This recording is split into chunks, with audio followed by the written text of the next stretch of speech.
Earlier today, a reported electric vehicle fire occurred in the portico of Trump Las Vegas. The safety and well-being of our guests and staff remain our top priority. We extend our heartfelt gratitude to the Las Vegas Fire Department and local law enforcement for their swift response and professionalism. And Elon Musk posted to X as well just a few hours ago, appears likely to be an act of terrorism. Both the Cybertruck and the F-150 suicide bomb in New Orleans were rented from Turo. Perhaps they are linked in some way. So again, we cannot yet confirm whether or not these two incidents were linked. You heard the president just moments ago saying they're investigating. We don't know if it was intentional or if some sort of morbid coincidence.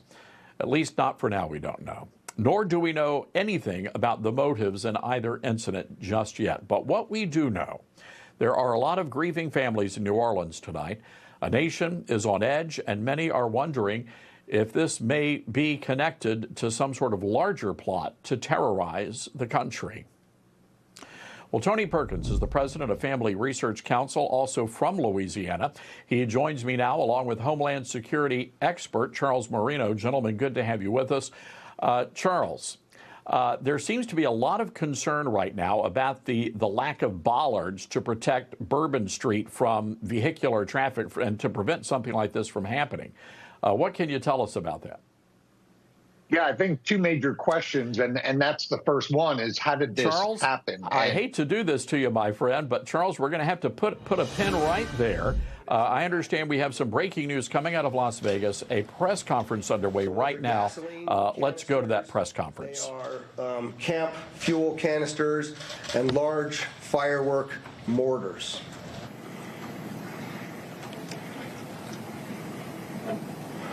What I also would like you to pay attention to on that video, as you see that, it looks like the exterior of that truck is completely intact as it sits there.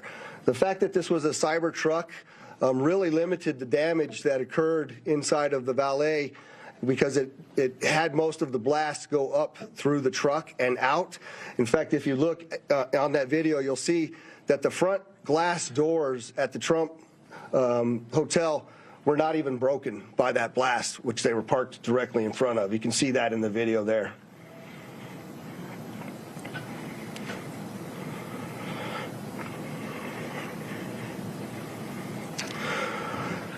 What I will update, I'm very well aware that there's a name already been reported out into the media. I am not going to confirm any names to you as I sit here today, because I cannot do that with 100% certainty of who the individual is. What I can tell you is we do know the truck was rented in Colorado. We were able to trace that truck through the Tesla charging stations, and it arrived here in Las Vegas this morning at about 7:30 and went up and down Las Vegas Boulevard before immediately pulling into the Trump Towers. Unfortunately, there were 7 people that reported injuries during this incident. All of them still remain as minor injuries and were treated at UMC.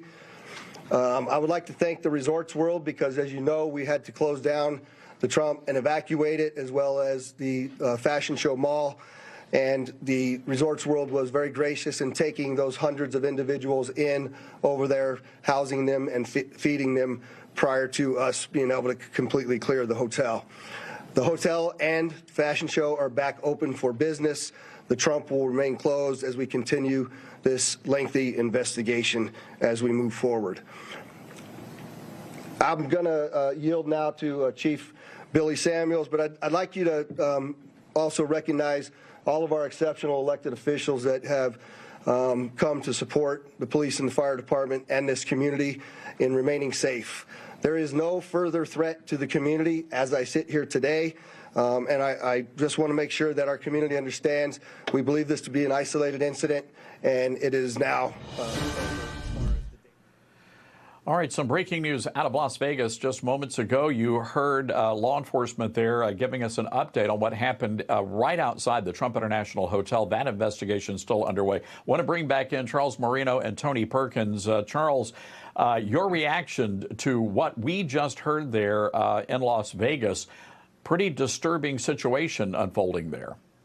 Yeah, absolutely. And as part of the overall investigation, the FBI is going to be conducting link analysis to see if there's any commonalities between the event in New Orleans and Las Vegas in front of the Trump property there. So, is there a greater threat? And this goes back to your initial question before we went to the press conferences. One, how did the incident happen in New Orleans? And you had an old Ballard system that didn't work, a new Ballard system being installed that wasn't operational, and the temporary barriers that were put in place, including some use of patrol vehicles, were not effective. And, look, it's no secret. Al-Qaeda wants to use vehicles and it wants lone actors to go forth and use vehicles to commit acts just like the one in New Orleans. So it's a big problem that this was allowed to happen, and whether or not there's an imminent threat that remains within the United States until these accomplices are found. Right.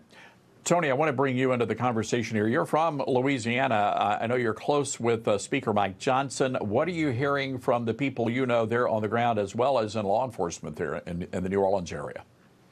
Well, I was communicating with the House Speaker earlier today and the House Majority Leader Steve Scalise, who represents the area around New Orleans. And basically, they have the same information. Tony, I hate to do this to you, my friend, but we do need to break in and go right back to Las Vegas. Let's listen in on this presser. Our second objective is to determine whether this was an act of terrorism or not. I know everybody's interested in that word and trying to see if we can say, hey, this is a terrorist attack. That is our goal, and that's what we're trying to do. We have a ton of resources dedicated to this right now, and again, we're doing it with our partners. We're doing it together, jointly, and we'll continue to do so until we figure out exactly what's going on. I think most importantly, as the sheriff already mentioned, we believe this is an isolated incident. We do not believe that there's a bunch of folks out there supporting this or helping this, and we don't believe that there's any other danger to the community right now. But again, over the next few hours and days, we will continue to do our best to research that as much as we can and get to the bottom of this, and we won't stop until we're 100% certain as to what happened and why. Thank you. So I just want to clarify again so that I don't get these questions. We do know who rented the truck. We are looking at that individual, but I am not prepared to release the name of any of the individuals that we are looking at least until next of kin is notified and we have a 100% identification. So with that, I'll take any questions you might have. I can't see. Hi, Dana. Do you think it's a coincidence that there were these kinds of incidents on the same day, basically, in two tourism capitals? Do I think it's a coincidence? I don't know. But what I can tell you is we're absolutely investigating any connectivity to what happened in New Orleans, as well as other attacks that have been occurring around the world. We're not ruling anything out yet, Dana.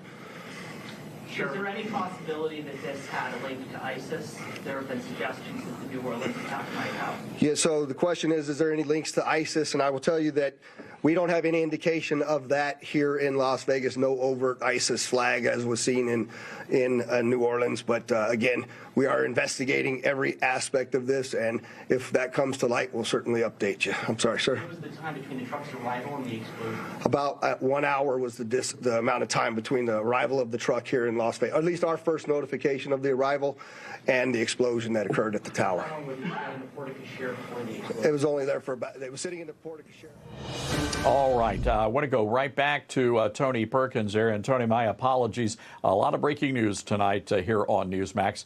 What are you hearing from the folks that you know, boots on the ground there in the New Orleans area? Well, the facts that you've covered tonight is pretty much what is known. The investigation will be ongoing. I was a police officer in Baton Rouge, actually had some friends in the New Orleans Police Department many years ago and have been on patrol with them down in the Bourbon Street area. A lot of folks there. I can just imagine the carnage. You've seen the pictures of it, but obviously it's much different when you're there in person.